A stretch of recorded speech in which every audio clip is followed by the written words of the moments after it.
Assalamualaikum warahmatullahi wabarakatuh. Sekarang kita pertemuan yang ke-6, bab ke-6, yaitu tentang perkembangan pengetahuan pada Bani Umayyah. Di sini kita akan mengetahui sejarah perkembangan Bani Umayyah.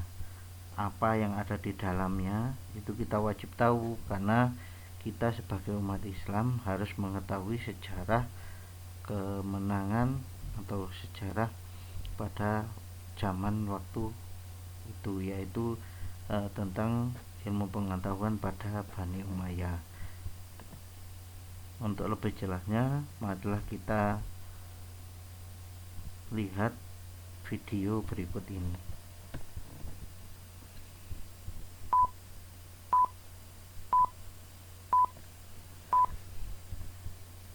Assalamu alaikum, alaikum, yeah.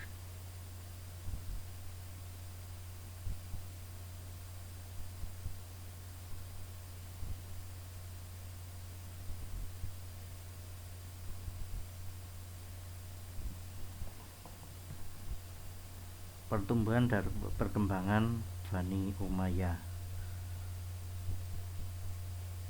Bani Umayyah itu terletak di Damaskus. Bani Umayyah atau kekhalifahan Umayyah adalah khalifah Islam pertama setelah masa Khulafaur Rasyidin yang memerintahkan dari 661 sampai 750 Masehi. Pendiri dinasti Umayyah bernama Muawiyah bin Abi Sufyan bin Harb bin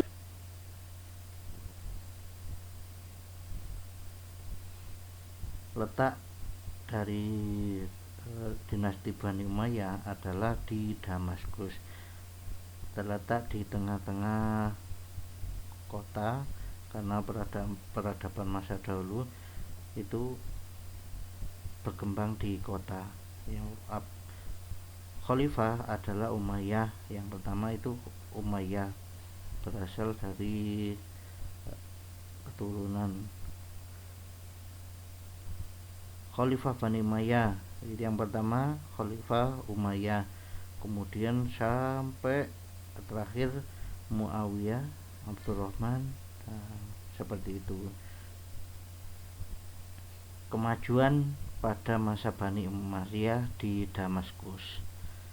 Yang pertama adalah perluasan wilayah Islam zaman yang terhenti pada masa Khalifah Utsman dan Ali dilanjutkan kembali oleh dinasti ini, terutama pada masa Abdul Malik bin Marwan dan Al-Walid bin Abdul Malik.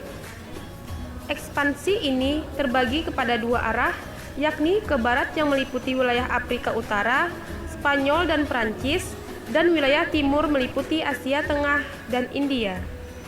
Ekspansi Daulah Bani Umayyah dimulai sejak zaman Muawiyah dengan ditaklukkannya Tunisia. Di sebelah timur, Muawiyah dapat menguasai daerah khususan sampai Akyus dan Afghanistan sampai Kabul. Angkatan lautnya melakukan serangan-serangan ke ibu kota Bizantium, Konstantinopel. Abdul Malik bin Marwan melanjutkan ekspansi ke timur. Pasukannya menyeberangi Akyus dan berhasil menaklukkan Balkh, Bukhara, Khawarizm, Ferghana, dan Samarkand. Tentaranya bahkan ke India dan dapat menguasai Balukhitan, Sind, dan daerah Punjab sampai Maltan. Ekspansi ke barat secara besar-besaran dilanjutkan oleh Al-Walid bin Abdul Malik. Pada masanya, tercatat bahwa ekspedisi militer dari Afrika Utara menuju barat daya benua Eropa. Setelah ditunjukkannya Aljazair dan Maroko, Tariq bin Ziyad membuka jalan ekspansi ke Spanyol. Dengan cepat ibu kota Spanyol, Cardoko, dengan cepat dikuasai dan diteruskan ke beberapa wilayah di sekitarnya meliputi Ceuta, Grenada, Elvira, Archidona, Malaga, dan Toledo. Berikutnya di zaman Umar bin Abdul Aziz, ekspansi dilanjutkan ke Prancis melalui pegunungan Pinare. Kemajuan Bani Umayyah di bidang administrasi pemerintahan.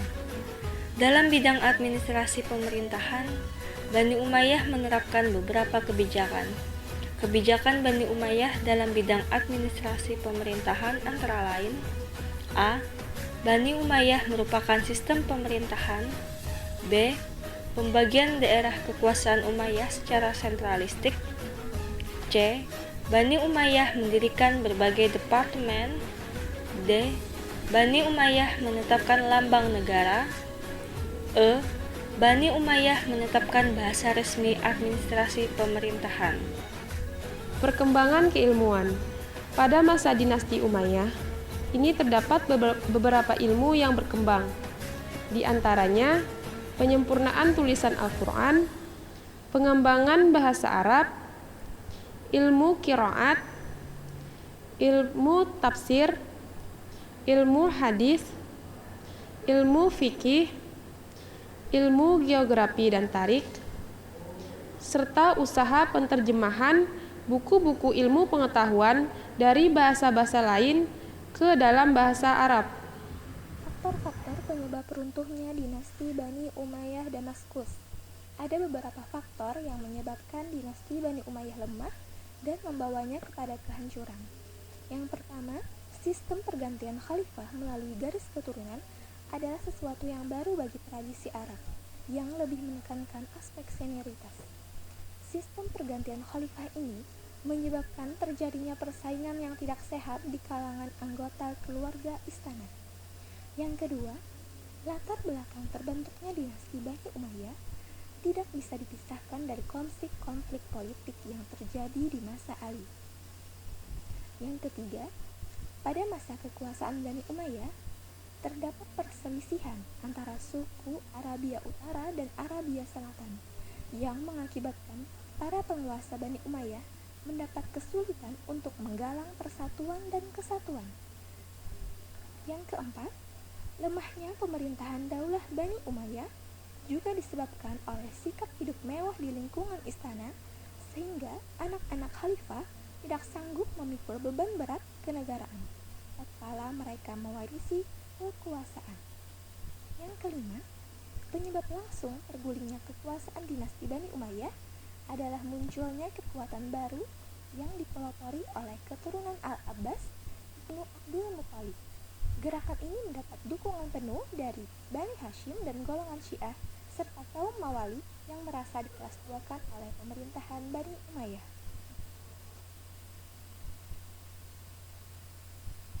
Peninggalan bengkel Bani Umayyah di Damaskus. Itu beberapa masjid terlihat mewah seperti ini. Moskow itu di Cordoba seperti ini. Nah, demikian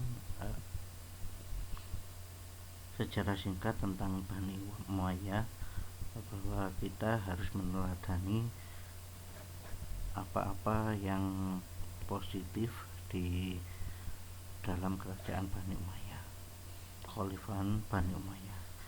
Untuk itu kalian sekarang ada tugas untuk kalian, yaitu membuat ilustrasi tentang contoh real rekonstruksi ilmu pengetahuan seperti ini ya, contoh real, jadi contoh yang nyata ilmu pengetahuan pada masa kini ya.